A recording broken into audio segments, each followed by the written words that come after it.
مگر میرا دل مطمئن ہو جائے، مجھے کوئی نشانی چاہیے۔ یہاں بھی یہی بات ہے کہ وہ جانتے ہیں کہ رب سب کچھ کر سکتا ہے اور کرے گا۔ کہا بس مجھے کوئی نشانی بتا دیں تاکہ میرے دل کو ایک تسلی ہو جائے۔ اس سے کیا پتہ چلتا ہے کہ انبیاء بھی کیا ہیں، انسان ہیں، ان کے اندر بھی انسانوں والے جذبات ہیں۔ قال آیاتک اللہ تکلم الناس ثلاث ایام الا رمزا، فرمایا نشانی یہ ہے کہ تو 3 دن تک لوگوں سے بات نہ کر سکے گا۔ یہ بات کرنا اللہ کی ایک بہت بڑی نشانی ہے۔ تو نشانی اب یہ کہ کیا دی کہ تیرا بولنا بند ہو جائے گا۔ دیکھیں اچھا بھلا انسان جو پہلے بولتا ہو، سب کچھ ہو، اب بول نہیں سکتا۔ ہم نے اللہ کی اس نعمت کو کبھی سمجھا ہی نہیں، تو کہا کہ تو 3 دن بات نہ کر سکے گا مگر اشاروں سے۔ تو کیا کرو؟ وَاذْكُرْ رَبَّكَ كَثِيرًا، اپنے رب کو کثرت سے یاد کرنا۔ اور یہ بولنا اسی لیے بند کرایا گیا تھا تاکہ اللہ کا ذکر زیادہ کر سکیں۔ تو یہ حقیقت ہے نا کہ جب ہم باتیں کرتے ہیں تو اللہ کا ذکر کم ہو جاتا ہے۔ تو اللہ چونکہ ان پر اتنا بڑا کرم کر رہا تھا، اتنا بڑا انعام کر رہا تھا، اس بڑھاپے میں انہیں بیٹا دے رہا تھا، نبی سے نواز رہا تھا، تو اللہ تعالیٰ کیا چاہتے تھے کہ نعمت کے ملنے پر کثرت سے اللہ کا وہ ذکر کریں۔ تو فرمایا وَسَبِّحْ بِالْعَشِيِّ وَالْإِبْكَارِ، اور تسبیح کرو اپنے رب کی دن کے پچھلے پہر اور دن کے پہلے پہر، صبح اور شام۔ تو صبح و شام اس کی تسبیح کرو۔ سورۃ قاف میں آتا ہے کہ اپنے رب کی تسبیح کرو حمد کے ساتھ، سورج طلوع ہونے سے پہلے اور سورج غروب ہونے سے پہلے۔ تو یہ 2 وقت خاص طور پر اللہ کو یاد کرنے کے ہیں۔ تو اللہ کی تسبیح کے لیے کئی جگہ قرآن میں ذکر آیا ہے۔ تو اس سے یہ پتہ چلتا ہے کہ ان اوقات میں اللہ کے ذکر کی بہت فضیلت ہے۔ تو صبح و شام کی جو دعائیں ہیں وہ آپ پابندی سے پڑھا کریں، اور ان کا وقت کیا ہے؟ سورج نکلنے سے پہلے اور سورج غروب ہونے سے پہلے، یہ افضل وقت ہیں۔ لیکن اگر آپ بھول جائیں کبھی پڑھنا تو سورج نکلنے کے بعد بھی ان کو پڑھ سکتے ہیں، منع نہیں ہوتا۔ اسی طرح سورج غروب کے بعد بھی پڑھ سکتے ہیں، مگر افضل وقت 2 ہیں۔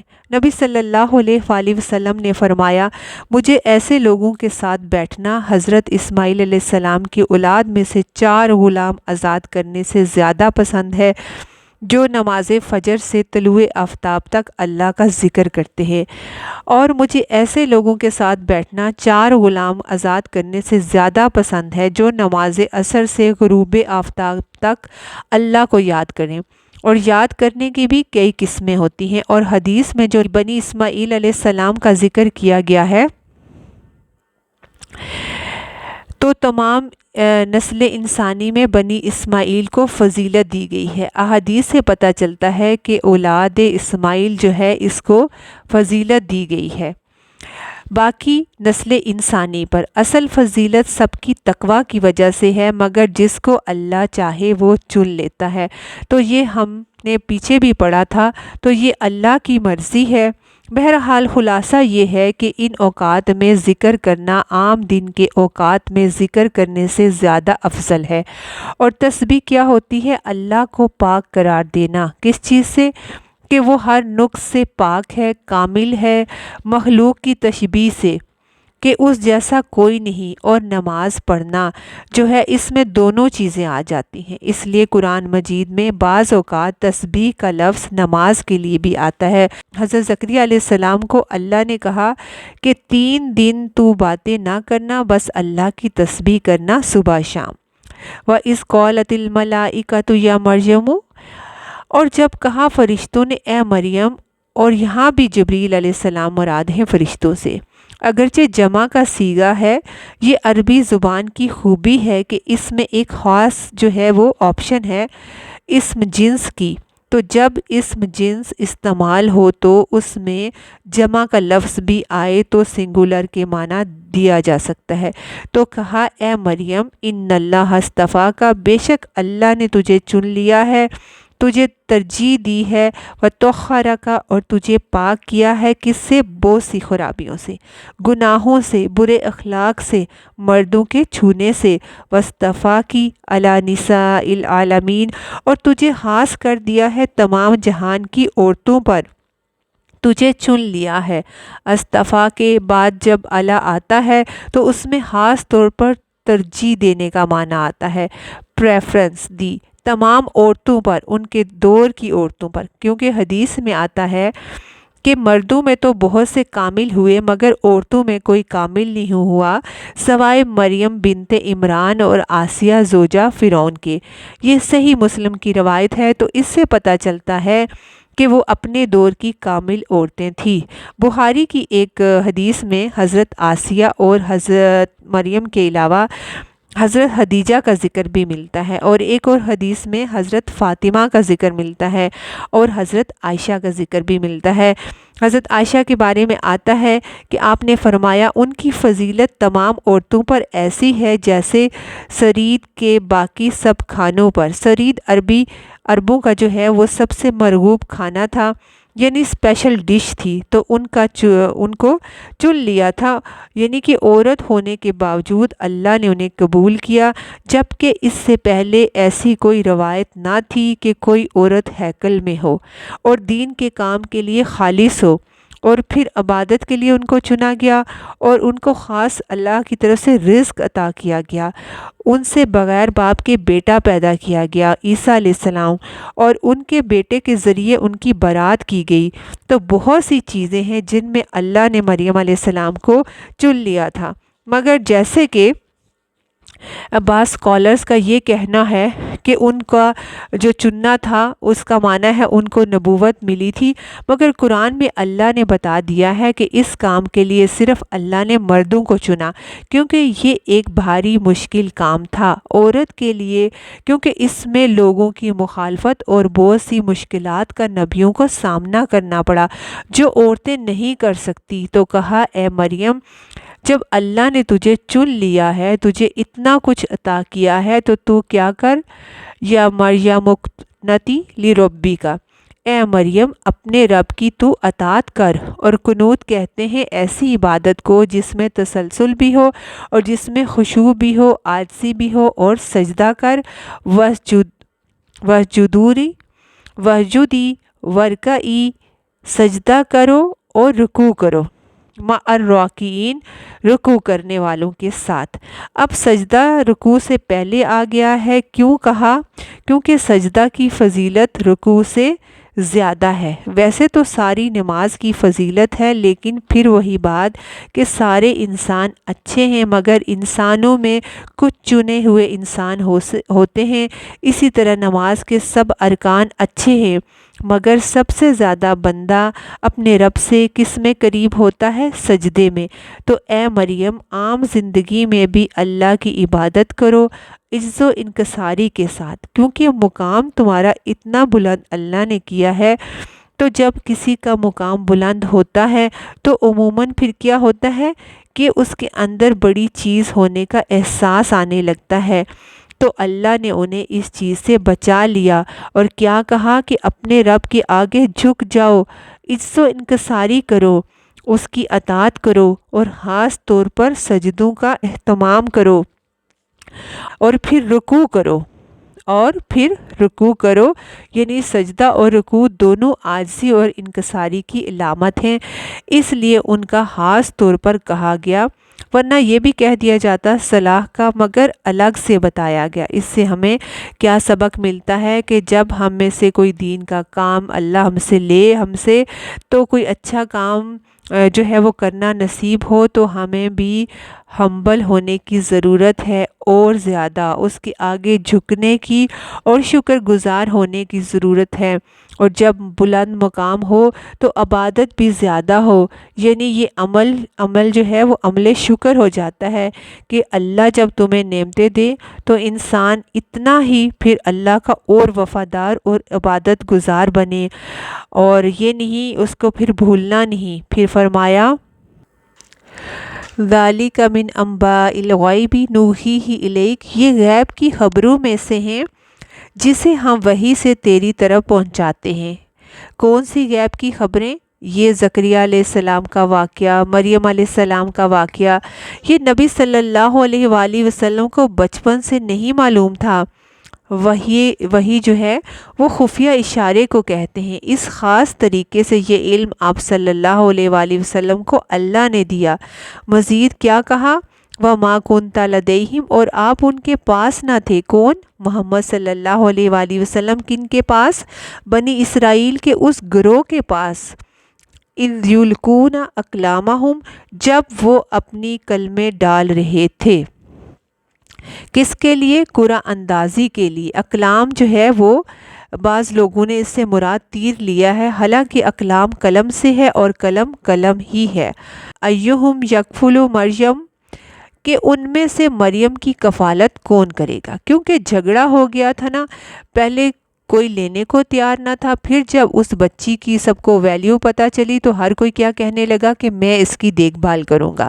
وَمَا كُنْتَ لَدَيْهِمْ إِذْ يَخْتَصِمُونَ، اور آپ ان کے پاس نہ تھے جب وہ جھگڑ رہے تھے۔ اس سے کیا پتہ چلتا ہے کہ یہ اللہ کا کلام ہے اور یہ باتیں وحی کے ذریعے محمد صلی اللہ علیہ وآلہ وسلم کو بتائی گئی ہیں، اور یہ باتیں بالکل سچی باتیں ہیں، اور ان میں ہم سب کے لیے سبق ہے، اور یہ سبق ہم خود بھی لیں اور دوسروں کو بھی پہنچائیں۔ عورت کا جو مقام اور تعظیم اس آیت سے ہمیں پتہ چلتی ہے، وہ ہمارے معاشرے میں عام طور پر لوگوں کو معلوم ہی نہیں کہ اللہ تعالیٰ کس طرح ایک عورت کو اتنی اہمیت دے رہے ہیں، کس طرح۔ اور ایک نہیں، اس میں 2 عورتوں کا ذکر ہے۔ بنی اسرائیل کو اللہ نے کیا کیا خاص کام کے لیے چنا تھا؟ تمام اقوام میں سے ان پر اپنی ہدایت اتاری کہ وہ خود بھی اس سے فائدہ اٹھائیں اور دوسروں کو بھی یہ پیغام پہنچائے، مگر انہوں نے اس نعمت کی قدر نہ کی، اور نتیجہ یہ ہوا کہ ان کے اندر ایک بگاڑ آ گیا، جس کے نتیجے میں انہوں نے دنیا میں طرح طرح کی مشقتیں اٹھائی۔ اب یہ تھا کہ ان سے یہ نعمت بھی واپس لے لی جائے، مگر اللہ تعالیٰ بڑا غفور الرحیم ہے۔ اس نعمت کو لینے سے پہلے اس نے آخری حجت کے طور پر ان میں ایک خاص پیغمبر کو معجزانہ طور پر بھیجا، جس کو بہت سے معجزات دیے تاکہ بنی اسرائیل اپنی اصلاح کر سکیں، لیکن انہوں نے اس کے ساتھ کیا سلوک کیا یہ ہم آگے پڑھیں گے۔ تو مریم علیہ السلام جو ہیکل میں تھی، ہم نے پچھلی آیات میں پڑھا کہ زکریا علیہ السلام کے ذریعے اللہ نے ان کی بہترین تعلیم اور پرورش کا انتظام کیا۔ پھر وہ جوان ہو گئی۔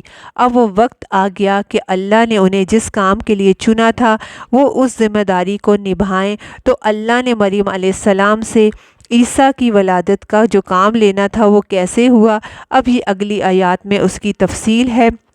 اِذْ قَالَتِ الْمَلَائِکَةُ یَا مَرْیَمُ إِنَّ اللَّهَ یُبَشِّرُکَ بِکَلِمَاتٍ مِّنْہ، جب فرشتوں نے کہا اے مریم بے شک اللہ تمہیں اپنے کلمے کی خوشخبری دیتا ہے۔ ملائکہ سے مراد جبریل ہیں، جنہوں نے انسان کی شکل میں مریم علیہ السلام کے پاس آ کر انہیں خوشخبری دی کہ اللہ تمہیں ایک کلمے کی خوشخبری دیتا ہے جو اس کی طرف سے ہے، یعنی یہ کلمہ اس کی طرف سے ہے۔ اور وہ کلمہ کیا ہے؟ وہ بات جس میں عیسیٰ علیہ السلام کی پیدائش کی خوشخبری تھی، یعنی وہ کلام جو خوشخبری پر مشتمل تھا۔ ایک معنی یہ ہے کلمے کا، اور دوسرا بھی معنی ہے کلمے سے مراد عیسیٰ علیہ السلام ہیں۔ اور ان کو کلمہ کیوں کہا جا رہا ہے؟ کیونکہ وہ کلمہ کن سے پیدا ہوئے تھے۔ تو یہاں کلمے سے مراد وہ خوشخبری یا وہ چیز جس کی بشارت دی جا رہی ہے، عیسیٰ علیہ السلام کی ولادت کی بشارت، اور یہ بشارت منہ اس کی طرف سے، اللہ کی طرف سے آئی ہے، اور یہ ولادت اللہ کے اذن سے ہوگی۔ فرمایا اسمہ المسیح، اس کا نام مسیح ہوگا۔ اب ان کا نام مسیح تو نہ تھا، لیکن ان کا لقب تھا۔ اسم جو ہے یہ ایک جامع لفظ ہے جس میں لقب، کنیت، نام سبھی کچھ آ جاتا ہے، ٹھیک ہے؟ تو ان کو مسیح کیوں کہا جاتا ہے؟ ان کی اس میں بہت سی خصوصیات کا ذکر ہے جو اس ایک لفظ کے اندر ہے۔ کہ وہ زمین میں چل پھر کر تبلیغ کا کام کریں گے، یعنی زمین کی مسافت سیاحت کریں گے، اور جس بیمار پر وہ اپنا ہاتھ پھیریں گے اس کو اچھا کر دیں گے، اور خوبصورت بھی تھے اور صدیق کے معنوں میں بھی آتا ہے۔ عیسی ابن مریم، عیسیٰ اصل میں ان کا نام ہے، ابن مریم ان کی کنیت ہے، جو یعنی مریم علیہ السلام کے بیٹے ہوں گے۔ تفصیل سے ان کا تعارف کروایا جا رہا ہے، پورے نام بتائے جا رہے ہیں، کسی پیغمبر کا اتنی تفصیل سے نہیں نام لیا گیا، اور اس لیے سب واضح کیا جا رہا ہے کہ لوگوں نے ان کے بارے میں غلط باتیں بنا رکھی تھی کہ وہ اللہ کے بیٹے تھے، تو بتایا جا رہا ہے وہ مریم کے بیٹے تھے، اور پھر بشارت دیتے ہوئے صرف یہی نہیں بتایا گیا کہ تمہارے بیٹا ہوگا، بلکہ بیٹے کی جگہ لفظ کلمہ بتایا گیا، جو کہ خود ایک بامعنی لفظ ہے، اور پھر نام پورا بتایا گیا، اور مزید اس کی صفات کے وجیہاں فی الدنیا والآخرہ، وہ دنیا اور آخرت میں معزز ہوگا، وَمِنَ الْمُقَرَّبِينَ، اور اللہ کے مقربین میں سے بہت قریبی لوگوں میں سے ہوگا۔ یہ بہت ہی اعلیٰ مقام ہے جو کسی بھی انسان کو ملے کہ خالق کائنات اسے قریب کر لے، اپنا محبوب بنا لے۔ اس میں ان لوگوں کے لیے بڑی بشارت ہے کہ جو اللہ سے محبت کرتے ہیں، کیونکہ آپ جس سے محبت کرتے ہیں اس کے قریب ہونا چاہتے ہیں، اور یہ کس چیز کی محبت اور کسی چیز کی نہیں، اللہ کی محبت ہے جو ہر چیز سے بلند ہے۔ کسی کو اللہ کا قرب مل جائے یہ بہت بڑے آنر کی بات ہے۔ تو یہاں حضرت عیسیٰ علیہ السلام کا مقام مرتبہ بتایا جا رہا ہے کہ وہ اللہ کے مقرب ترین بندوں میں سے ہیں۔ ہم بھی اللہ کے مقرب بن سکتے ہیں۔ سب سے زیادہ انسان کب اللہ کے قریب ہوتا ہے؟ سجدے کی حالت میں، اللہ کی خاطر قربانی کرنے سے، اللہ کی خاطر اخلاص اختیار کرنے سے، ان کاموں کے کرنے سے جو اللہ کو پسند ہیں، اور نیکی میں جلدی کرنے سے، نیکی میں سستی نہ کریں۔ جو اچھا کام پتہ چلے کر لینا چاہیے، کیونکہ سورۃ واقعہ میں مقربین کی یہی صفات بتائی گئی ہیں، لیکن ہماری عام عادت کیا ہے؟ ٹال مٹول کر لیں گے پھر، اور ہم کئی دفعہ نیکی کے بڑے بڑے مواقع کو گنوا دیتے ہیں۔ یہ ہمیں قیامت کے دن احساس ہوگا، ابھی تو ہمیں احساس نہیں ہوتا۔ اور فرشتے نے مزید اس بچے کے بارے میں مریم علیہ السلام کو کیا بتایا کہ وَيُكَلِّمُ النَّاسَ فِي الْمَهْدِ وَكَهْلًا، اور وہ لوگوں سے گہوارے میں کلام کرے گا، اور ادھیڑ عمر میں بھی۔ اب مہد جو ہے گہوارے کی بات تو سمجھ میں آتی ہے کہ بالکل چھوٹے تھے تو انہوں نے بات کی اپنی والدہ کے دفاع میں، اور اپنی والدہ پر جو الزام تھا اس کی تردید میں وہ بولے تھے، کیونکہ وہ اللہ کی قدرت سے بغیر باپ کے پیدا ہوئے تھے۔ تو مریم علیہ السلام پر یہود نے الزام لگا دیا تھا کہ یہ نعوذ باللہ ولد الزنا لے کر آئی ہیں۔ اس کی تفسیر سورۃ مریم میں آیت 29 سے 33 میں اس کی تفسیر ہمیں ملتی ہے کہ مریم علیہ السلام جب بچے کو اٹھا کر واپس اپنی قوم کے پاس آئیں تو انہوں نے انہیں تانے دینے شروع کر دیے، تو اللہ کے حکم سے مریم علیہ السلام نے بچے کی طرف اشارہ کر دیا، تو لوگ کہنے لگے کہ ہم اس بچے سے کیا بات کریں گے، وہ تو پنگوڑے میں ہے۔ اس پر وہ بچہ پنگوڑے میں بول اٹھا کہ میں اللہ کا بندہ ہوں، اللہ نے مجھے کتاب دی ہے اور مجھے نبی بنایا ہے اور مجھے مبارک بابرکت بنایا ہے۔ جہاں کہیں بھی ہوں میں، اور جب تک میں زندہ ہوں، نماز اور زکوٰۃ ادا کرتا رہوں اور اپنی والدہ کے ساتھ اچھا سلوک کرتا رہوں، اور مجھے اس نے جو ہے وہ جابر بدبخت نہیں بنایا، اور اس سلام مجھ پر جس دن میں پیدا ہوا اور جس دن میں مروں گا اور جس دن میں دوبارہ زندہ کر کے اٹھایا جاؤں گا۔ اور یہ سب باتیں انہوں نے کوئی بچگانہ انداز میں نہیں کی تھی، بلکہ میچور آواز میں صحیح طرح سے، اور سب لوگ اس وقت سن رہے تھے، مگر وہ پھر بھی نہیں مانے۔ جب دل پر پردہ آ جائے تو پھر انسان کو کچھ سمجھ نہیں آتی۔ وَقَہْلَ، اور جو دوسری ادھیڑ عمری کا کہا تو وہ بات یہ تھی کہ بڑے ہو کر جو ان کا انداز تھا بولنے کا وہ عام لوگوں سے مختلف تھا۔ بڑے ہو کر تو بولتے ہیں سبھی، مگر کچھ لوگ دوسروں سے مختلف بولتے ہیں۔ جب وہ بولتے ہیں تو کام کی بات بولتے ہیں، جما کے بولتے ہیں، دوسروں کے دل ہلا کر بولتے ہیں۔ عیسیٰ علیہ السلام کو بھی اللہ نے ایسی ہی خصوصیت دی تھی۔ ان کے بارے میں لوکا کی روایت میں آتا ہے کہ 12 سال کی عمر میں مسیح نے پہلی بار ہیکل میں تعلیم دی، یعنی ابھی چھوٹے تھے کہ ہیکل میں پڑھانا شروع کیا، لیکن اس کم سنی کے باوجود ان کی تعلیم، حکمت اور معرفت، کلام کی بلاغت، لب و لہجے کی عظمت اور جلالت کا یہ عالم تھا کہ فقیہ، سردار، کاہن، ہیکل کے تمام عملہ جو تھا وہ دم بہود رہ گیا، یعنی سب کو انہوں نے چپ کرا دیا، کوئی ان کے مقابلے میں بولنے والا نہیں تھا، حالانکہ وہ ابھی عمر میں چھوٹے تھے۔ ہر طرف ان کی شہرت پھیل گئی، یعنی ہلچل مچ گئی، خلقت ان پر ٹوٹ پڑی، یعنی اتنا وہ زبردست بولتے تھے۔ حالانکہ وہ بن باپ کے بیٹے کو کون سنتا ہے، جس کی ماں پر الزام لگایا گیا ہو اور جس بچے کو ہر جگہ مذاق کا نشانہ بنایا جاتا تھا، تو ایسے بچے کی کسی سوسائٹی میں کیا مقام ہوتا ہے۔ لیکن ان کی شکل و صورت، ان کا انداز کلام، ان کی باتیں، ان کا اسٹائل ایسا تھا جس کی وجہ سے ان کا رعب اور دبدبہ سب پر پڑا، اور اتنے وجیح تھے کہ دشمنوں کے بیچ میں رہنے کے باوجود کسی کی اتنی جرأت نہیں ہوتی تھی کہ وہ ان کے منہ پر کچھ کہہ سکیں، یعنی جو کچھ بھی وہ برا کہتے تھے وہ ان کے پیچھے کہتے تھے۔ یہ دراصل ایک غیبی مدد تھی جو اللہ نے ان کو عطا کر رکھی تھی، تو اس لیے ان کی باقی صفات کے ساتھ خاص طور پر ان کے یہاں پہ جو ہے وہ انداز کلام کا جو ہے وہ ذکر ہے، اور فرمایا وَمِنَ الصَّالِحِينَ، اور وہ صالحین میں سے ہوگا۔ صالح کون ہوتا ہے؟ جس کا ظاہر بھی اچھا ہو، جس کا باطن بھی اچھا ہو، جس کی نیت عمل بھی اچھا ہو، جو نفاق اور شرک سے پاک ہو، جو حسد اور بغض سے پاک ہو۔